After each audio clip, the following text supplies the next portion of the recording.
virtually all hands are up. You think the country is doing fine. How many of you are optimistic that India will be one of the best places in the world 10, 15 years, 20 years from now? Wow. You're all optimistic. Who isn't? Anybody who hasn't got his hand up? Okay, she doesn't have a hand up. Why not? Until and unless the leadership won't change, anything won't change. But you could become the leadership now. What's replace Mamata Banerjee? I would love to replace her. And I would try to bring changes, but I would need the help of everybody. Like, the people have to change. The people can bring the change, not just one single person. Life thinking. Support is required for that. Okay. So if you can make a change, you'll be willing to make the change. Yes. And then you'll change your mind about the future of India. Yes, because I will change the future. You'll change the future. Okay. How many of you, the rest of you who felt that you were very optimistic about which way things are going, why did you feel that? Who wants to tell me that? Gentleman there. We are not fully utilizing our opportunity. Okay. Government is providing us opportunity. We should apply that. We are taking that in negative sense. Okay, fine. I'm going to ask somebody here who feels that India has a bright future. Why do you feel that? We see that we have to bring out a solution and all that, but we are actually doing it. Like in our college, we did a campaign on Green Delhi, Save Delhi. So it's no not like we're just the Greenathon that we did. Yeah, exactly. So we are just not sitting here and just hearing all these things. We are actually doing something as much as we can. Good. Glad to hear that. You heard what some of the young people said. Were you surprised by the reaction from the audience? That most of them felt that things were actually on balance doing rather well in the country. And virtually all of them said that they are certain that India is going to, at the end of the day, really do well within 10 years. I'm not surprised because I'm in contact with young people on a daily basis and I see their optimism in my class. So it's there. I mean, and that's partly what I reflect in my own thinking. What I would like to say is that, the criticism, the frustration also comes from this. It's because we have an enhanced sense of pride. I think in the last couple of decades, especially our younger generation, worldwide, the greater recognition that our high rate of growth, for example, has given us, with all its faults, which are there, the inequality. So because you have higher expectations, it leads to more frustration. That also gives us, we want more. We don't want the corruption. We don't want the negative image of the country. So we mind that much more than we would be minding it in earlier. So I see that as a positive. I don't see that as negative at all. Ye dil mange more. For a long period, 20 years, we got used to not getting a single medal, and then you get 6 medals and you're still disappointed because you won 20. Yes, of course, we are capable of, not 20, we are capable of much more, I mean, if you see that way. But just to mention a little thing, that these people think that in the next 15 years, India is going to be right at the top. I'm sure they have done the mathematics absolutely correctly, because they have calculated the age of top leadership, the change which is going to come in the next few years. But actually, there's another way of looking at it. There are certain people who say that India started reforms 13 years after China. Right. And if you look at where we are right now, we are almost exactly where China was 13 years ago. Is that correct? Talking about the comparisons, I'd just like to give you one example. In the early 50s, Nehru sent a team of MPs to China. We want to do land reforms, also go and look at China. They came back and said, yes, we can do exactly the same. We can do much better than them. So he said, so what's the problem? He said, well, 2 million peasants died over there in the process of that land reform. So we had to do our land reforms with democracy. We didn't have those, in a sense, luxuries or easy ways out. So we also had a very difficult, we were the only country and the first country in the world that tried to institutionalize democracy and practice democracy and development at the same time. That's very valid. From a very initial stage. That's a very valid and a very strong point. In 1947, if you wanted to invest 1 rupee in a factory, you had to import worth that 1 rupee from abroad. You didn't even make machine tools in India. Okay, fair enough. So here, final thoughts from you. I think we're confusing the metaphors. Negativity should not be replacing divine discontent, and divine discontent is an ingredient of the youth. They want more, they're at that age. But they're not sounding discontented. Not at all. So I'm saying, don't say negativity, because a lot of the times you use metaphors which kind of brand everything. Number 2, I think the media, whether it's cinema, whatever, I think even our print journalism, even the government in the way it communicates, even on digital spaces that it must communicate, must talk about the celebratory stories that are today prevalent in India. We only hear and see the bad news.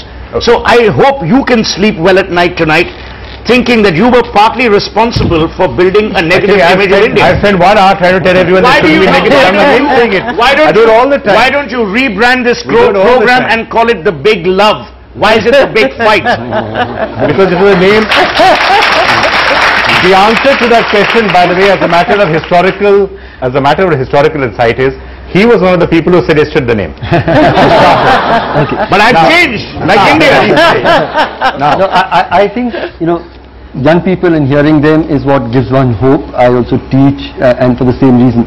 I just would still like to place on record that if there was a different group of young people, you'd have heard an optimism which was much more rooted in pain, in suffering, in very difficult times. If there were Dalit kids here who'd been discriminated in their midday meals, if you had the street youth that I worked with who've never had the chance to enter school. But even then they are saying you will hear voices of there's a voice of hope, but tinged in a much greater degree of struggle and suffering. And I just want to say for young people, you'll have a better India if you care more about that other India.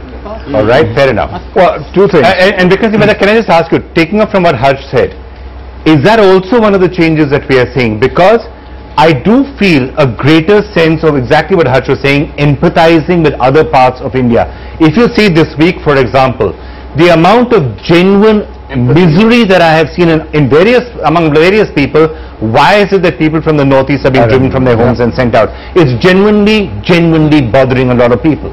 And I know how much it bothers a lot of us. So, is that sense of empathy starting to come? Well, I think this is a natural result of a connected world, a global connected world. So we shouldn't be surprised by that sense of sympathy. But what these polls, let's say this mini poll, it's unscientific snap. No. It's very important. I think what it shows is that there is a clash between society and state. Society is in ferment. Society is vibrant. Society is dynamic. They want change. They're aspirational. And they're aspirational, maybe the middle class youth want to go, or the lower middle class, from a cycle to a two-wheeler to a nano, who knows. But even the poor, whom Harsh is talking about, they want their children to be educated. There is an aspiration there. The state, on the other hand, is cautious. State is still worried about change. They don't want to break with precedent. There's an inertia there. They have the bureaucracy feels that they have this sword of Damocles on their head, whether it's the CAG or the CBI or the CDC, the 3 C's as someone said. Now this clash is what we are seeing today, and my own view, my optimism, by the way, just to conclude, stems from the fact that society will win over. Okay. 1947, when we got independence, nobody gave us a chance. No country in the world gave India a chance. The fact that India has not only survived, but it's thrived in a geography like ours, where everybody else has grappled with democracy, it's survived, and it's, the basic rights of people have been upheld, is a testimony to itself. And while today you see the European Union struggling, the Union of India is today the savior of the world. It's the growth engine of the world. Of course there are problems in India, and nobody can deny these problems, but at the same time there are tremendous successes. And to everybody, and I want to say one thing, yes, this generation is more empathetic, but the fact is, for all the problems, the money's only come in the last 9 years. So your educational reforms, your health reforms have only started happening now when the money started coming in. Mr. Ram Madhav. Yeah, I will start with a very minor cynical comment, but the conclusion will be very positive. We feel that the growth that we are all talking about, that we are experiencing in the last 15-20 years, is more in spite of the government, less because of it. That also says, including the NDA government when it was there.